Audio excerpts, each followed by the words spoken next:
Hey guys, so as you know, I am flying to Australia for the very first time on the 28th this month. I'm so excited. I'm really excited to visit. I'm not so excited for the plane ride because it's super long. It's going to be the longest plane ride I've ever been on. I've flown to Spain twice, France once, and then back and forth across the country because I live in California, my family lives in Florida, so I fly a lot. And I don't really like flying. So I'm going to show you how to make it as convenient and comfortable as possible.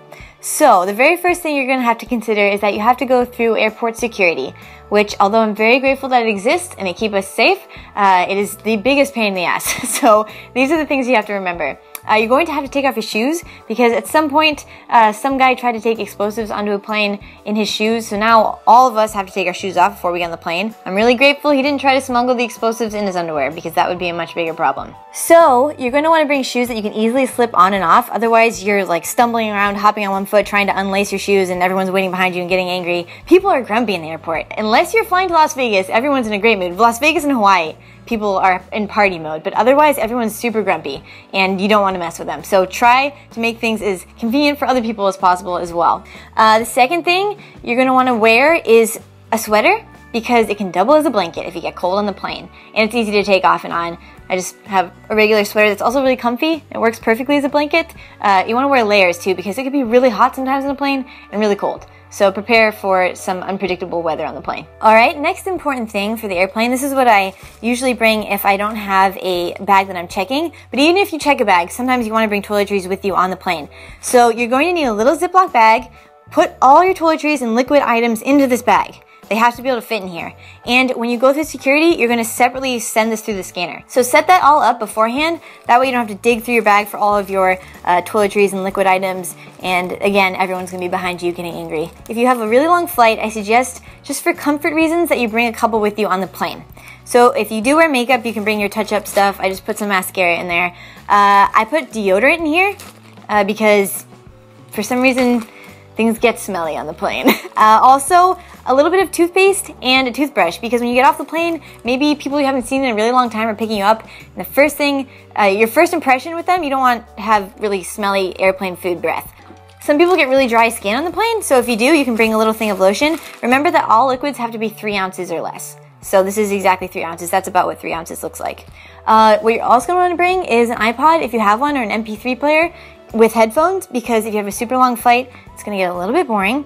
Also, if you're like me, I really hate talking to strangers, especially on a plane. And it's not that I don't like being friendly with people, but once you start a conversation with this person, maybe you'll realize that you hate everything they're saying and you don't want to talk to them anymore. You're stuck next to them for the next like 8 hours. If you are very optimistic and sociable, feel free to start conversations with the people next to you. If you have noise-canceling headphones, that's the best thing, because that way you can go to sleep, not listen to anybody. But I just have earbuds, so I put those in. That's a pretty obvious, like, don't talk to me sign, but it's also a great way to listen to music if you don't want to be so negative as I'm being right now. So you can have your headphones in. I bring a journal to write in because I usually get lots of ideas on the plane because I'm just sitting there, and I get some work done in my notebook. You can bring a regular book to read. I happen to get motion sickness on the plane, which really sucks. So I can't read books. So I get magazines and I just look at the pictures. You can buy tons of different magazines at airports, and then you can just leave them at the next stop and then get a new magazine so you don't have to carry it with you everywhere you go. Your book you're gonna have to carry with you, so bring a light book, some light reading. Bring a sleeping mask. This will save your life. I made this one myself for my trip to Australia. You'll be able to fall right asleep, probably. Maybe not. I have a lot of trouble sleeping on planes, but yeah, bring a face mask or a sleeping mask, whatever this is called. This particular face mask is inspired by Holly Golightly's character in Breakfast at Tiffany's. I know it's a different color, but it's inspired by hers. So I made it for this trip. I wanted to make myself a little good luck mask. Okay, so then, I don't know if this is true for everybody, but I get super dehydrated on planes. And they only come by with the water a couple of times. Don't be afraid to ask for more water. But in case you need to drink a lot of water, bring a water bottle. You can't bring a full water bottle, so don't buy a full bottle of water before you go through security, because you can't bring that much liquid. Bring an empty one, and then fill it up once you get past security, and then you can bring it on the plane with you and have as much water as you want. Bring a snack. One preferably high in protein or something, so it's super filling, because sometimes they don't have treats for you.